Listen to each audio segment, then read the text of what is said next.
It's time for On the Mark with Father Mark Davis. Good morning, Father Mark. Good morning, Dave, Hello, Ron, hello. and Pat. Happy Advent. Happy Yes. Advent to you. Well, and because Advent marks the beginning of the church year, we can say Happy New Year. Yes. Yeah. It's beginning to look a lot like big old Christmas party. Yeah, it is. It is looking a lot like big old Christmas party. And look, I've promised everybody that it's going to be a lot of fun and very funny, all based on you. So you better show up, and you got to be on your mark, man. I'm sorry. Oh, actually, I have magic prepared and a really cool story, a kind of a Christmas story that probably no one's ever heard of. That's really good. I'm really looking forward to it. I ran into Monsignor Billion on Black Friday, and Yeah. he's all excited as well. Yeah, it's going to be a lot of fun. And you did share that Christmas story with me. It's one of the most amazing ones I've ever heard. So I can't wait for everybody else to hear that one. So, good stuff. Well, and you know what? I was out. Deacon Dan Breyer, who has his own segment in the previous hour, I think on Wednesdays, he and I have gone shopping on Black Friday since 1978, our senior year in high school. And I think we've missed maybe 3 or 4 years. I think it was COVID. My grandfather passed. I mean, it was just a couple times in all those years. So it's always fun to be out on that day.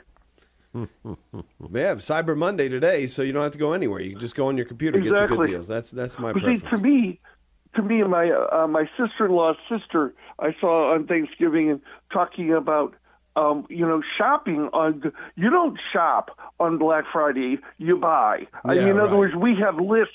It's a good time to be able to go and you get deals, but this is not a time to relaxingly, stroll along and pick things out, Right. and then determine. But it's interesting. This weekend, obviously yesterday was the first Sunday of Advent, and this year's readings for Cycle A talk about being awake. And it reminded me of a story about a penguin in Antarctica who was taking a stroll, and he ended up taking a nap and fell asleep on an iceberg. Well, as he fell asleep and he was in a sound sleep, the iceberg part that he was sleeping on broke off, and then he finds himself a few hours later encased in a big ice cube. So he's just floating in the ocean. He's trapped in a big ice cube, and he's trying to get out. And, luckily he saw a narwhal, that was swimming around, which has a big horn, kind of like a unicorn horn.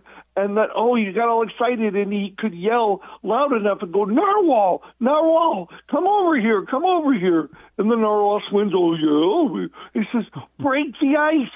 "Huh? With your horn. Break the ice. Break the ice. Will you please help me and break the ice?" He said, "Oh, I guess so." He says, "Well, what are your hobbies?" Break the ice. That's fun. I thought it was Will Ferrell for a minute. Very nicely done. Pretty good, yeah. Okay,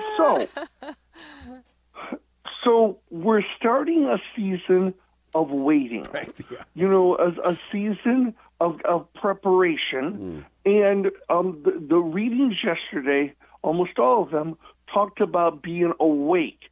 And so there's 2 types at least of being awake. Now, the penguin was asleep. He was asleep. But the narwhal was just clueless. So I think if you think about how Jesus means being awake, during Advent, is not so much like physically asleep, like sawing wood, but more like this narwhal sense of kind of just being kind of clueless, not being aware, not being, especially if we think spirituality, if we think about the living presence of God, that Jesus, his whole ministry was saying, wake up. We have eyes to see and ears to hear and a heart to feel the living presence of God. The kingdom of God is here even though the externals are not. You know, God is not going to be able to fix all your problems, is not going to take away suffering, but Jesus shows us that we go through it to become more aware of God's presence every single day in the middle of our broken mess as human beings in a broken world. And so Advent has this side. About one side of the coin is reminding us that the time in which humanity got ready for Jesus to come in preparation, but then also that we need to be able to prepare for God to come, not just at Christmas, but every day. Our parish is reading the book Waiting Well by Father Mike Schmitz by Ascension Press.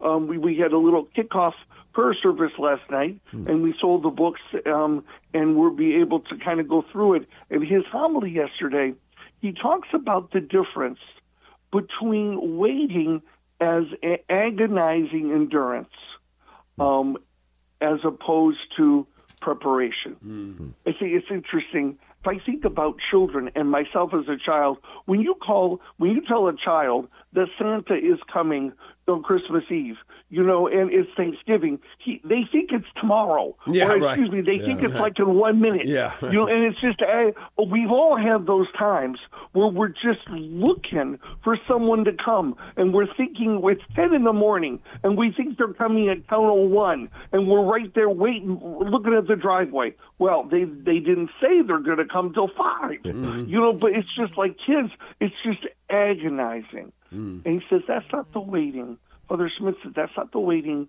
of Advent. The waiting of Advent is more like preparation. It just reminds me that Ohio State fans and the Ohio State football team have been waiting, have been waiting for 4 or 5 years now. Since 2019. But then it wasn't just like sitting around waiting for the Tooth Fairy to bring a win. And when they lost so humiliatingly at home last year, to me, they became a different football team. No one has touched them since. And that they became preparing. They became preparing all year, for that game on Saturday. And I think on the flip is that, I go back to when we have God, we don't care if we win or lose, but that's different flips of the scenario. But waiting in Advent is preparation. That's why every parish, including our own, are offering prayer services and reconciliation.